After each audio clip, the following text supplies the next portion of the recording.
This is a multi-bit memory register. It uses one 555 chip, 4 dual D-type flip-flops, 3 buttons, 9 LEDs, one 0.1 microfarad capacitor, a 1 microfarad capacitor, and 470, 1K, and 100K ohm fixed resistors. This is the D-latch, which is similar to an SR latch, except it uses an inverted input along with an enable input. The only way for the D-latch outputs to go high or low is when the enable input is activated while using the inputs.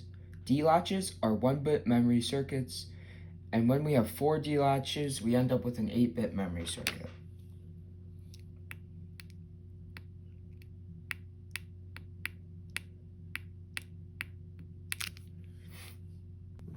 There are 2 inputs in each 74HC74 chip, which are our data input and our clock input.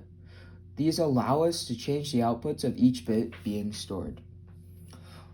Either a 1 or a 0 is presented as the data input to store in the latch, and the clock input acts as a control signal. The gated D latch will only change its output based on the data input when the clock signal transitions from low to high or high to low. This makes sure that the latch only captures the data when the clock signal changes. When the enable signal is high, the data input can affect the output.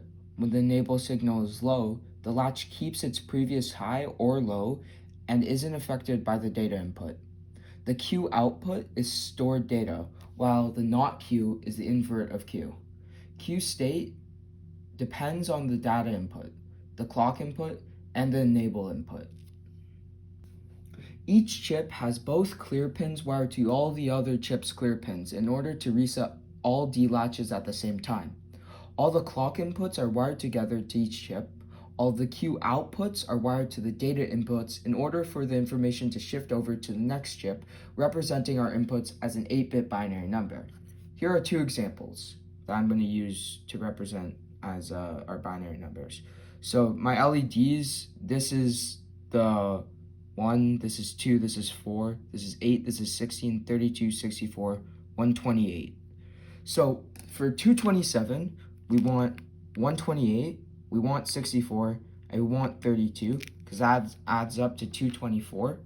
We can skip 16, 8, and 4, and then we just want 2 and 1. So we have 128, we have 64, 32, 224, plus 4, plus 2, 226, plus 1, 227. If I reset here, now we can do 96. We know we don't want 128, so we can skip it or not press it at all. We want 64 and 32 and nothing else. 64 and 32 is 96, so we can just move it down.